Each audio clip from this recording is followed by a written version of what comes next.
you so much for inviting me here. It's an honour to join Ruby in supporting Dress for Success, which I think is one of those amazing charities that takes an idea that's, you know, I mean, simple but genius, and a very dignified way of enabling people onto their own journey of success. And I think that that's a really, really important thing to support.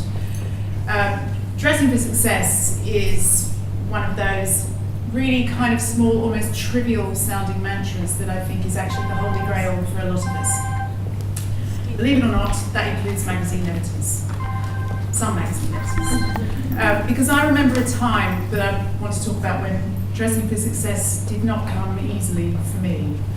I know a thing or two about fashion now, which after editing a magazine like Glamour for 12 years, you would hope I'd know. But I also still remember a time when getting dressed in the morning for me was a daily torture. Some of you here, I think, have heard me speak before about my background and where I grew up.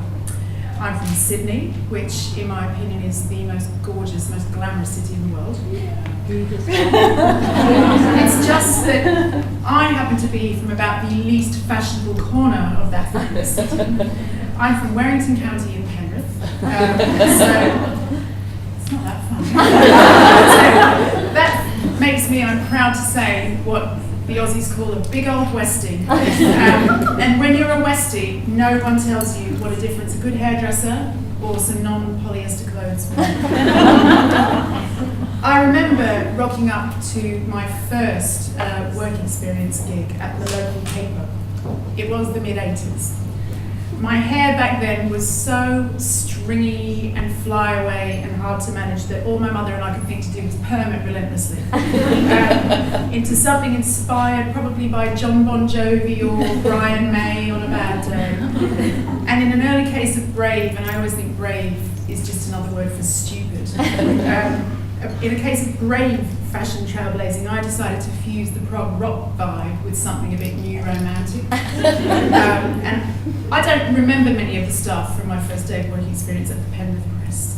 But wherever they are now and whatever they have since achieved, I think it's surely time for us to take a moment now to congratulate them for not passing out on the floor convulsing with laughter at the sight of my red oversized tartan trousers.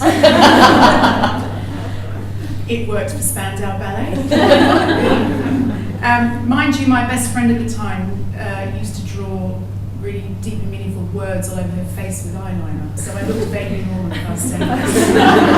Like a teardrop with the word why. It was the 80s. A few years later, when I managed to get work experience at my Bible teenage magazine Dolly, one of the former Penrith Press journalists, Marina Go, was the beauty editor there, and she remembered me. Not because she recognised in me a budding young journalist who was one day going to be a big success in the UK. And I think it's because I still had that perm that made me look like Papa Line. But Dolly was where some style matters were taken in hand. I've said it before, but it really was my Devil Wears Prada moment. I was dispatched with a roll of an eye to a decent hairdresser. Someone gave me a pair of Doc Martens, which seemed to be standard issue uniform for all magazine types back then. I was banned from going to Target again. Most people, I think, seem desperate to believe that fashionable women on a magazine would be a complete gang of bitches about stuff like that, but I've never found anything but the polar opposite to be true, and they were all so sweet to me and so helpful in that regard. And I think it's, they, in a lot of ways, they set me on the right path, and I think that it's what I'm saying, that clothing thing. I don't think I'd be standing here today if they hadn't sort of like started me down that road.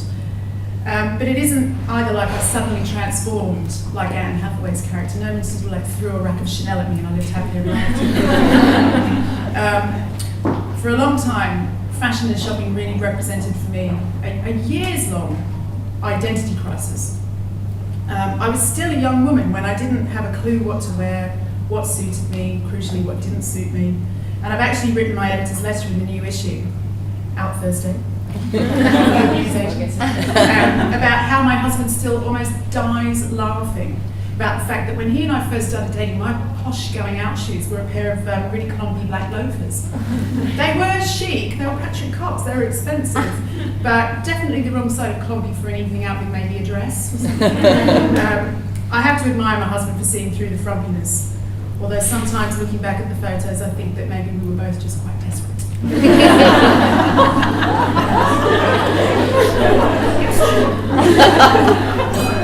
Similarly, I have to thank my current boss, Nicholas Coleridge, the managing director of glossy, fabulous, iconic magazines like Vogue, GQ, Vanity Fair, Tatler, who was also not put off by my ill-fitting trousers, or yet more inappropriate flat footwear, when he decided, yeah, we're going to invest millions in this magazine, this new stylish magazine. It's called Glamour, and I'm going to let that really badly dressed woman do it.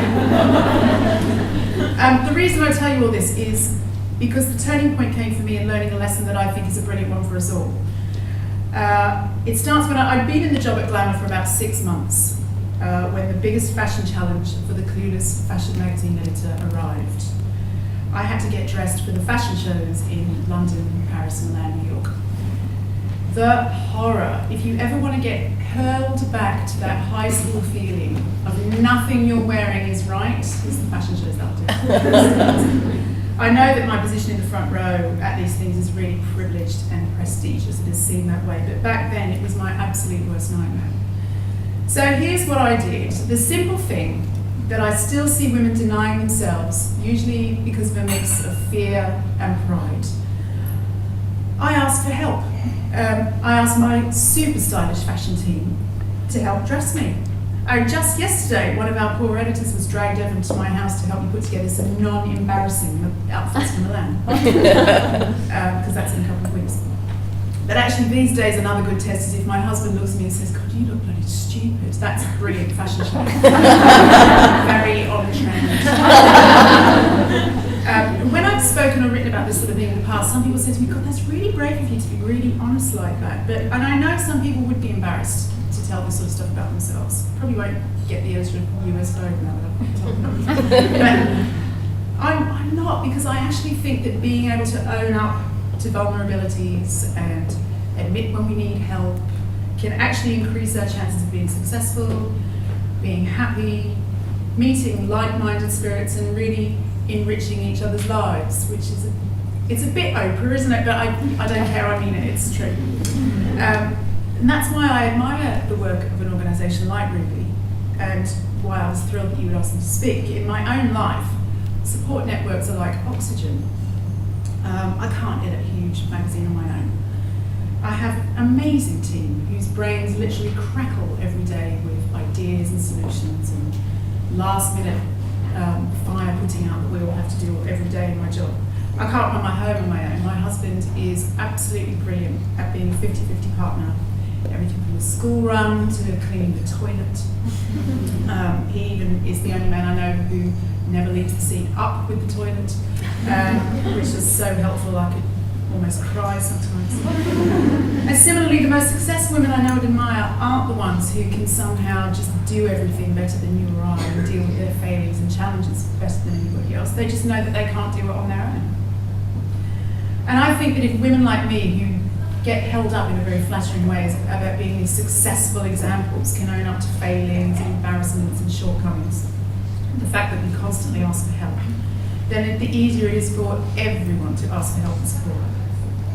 And if you do ask for help, what I find is that most people will do what they can for you, even in industries with what I think is an unjustified reputation as being shallow and superficial, like media or fashion industries.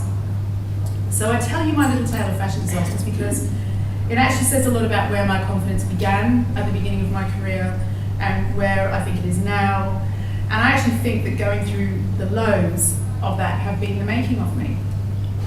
Plus, it's made me a very firm believer that dags make the best fashion magazine editors. Do I have to explain to you what a dag is?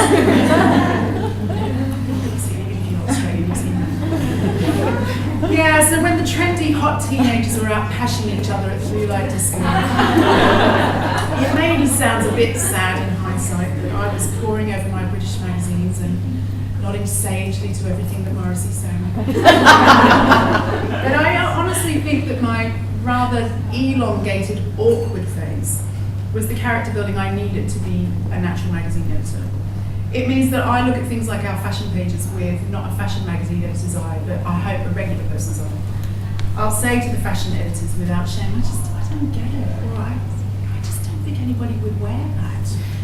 And I think that those character building experiences from my teenage years have been a huge asset in helping me to develop that common touch and hopefully see every page of the magazine through a reader's eyes.